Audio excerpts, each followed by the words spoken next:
ang ato nga Sibya karon ni ata live ka personal ta karon nag-broadcast sa atong studio.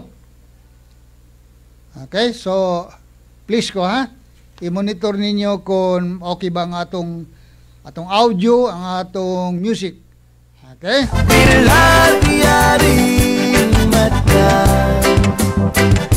So, mo kinang ato nga naandan nga tulumanon.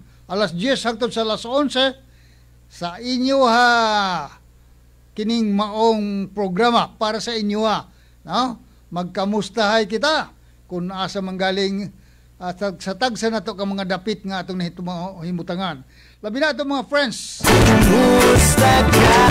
sa laing mga lugar gawa sa Bohol, no? Sa abroad ay mga gikamingawan nato nga magigsunan. Labi na mga bulanon nga tuwa sa laing mga nasod. Kumusta? Kumusta? Laban lang. Laban lang, ha?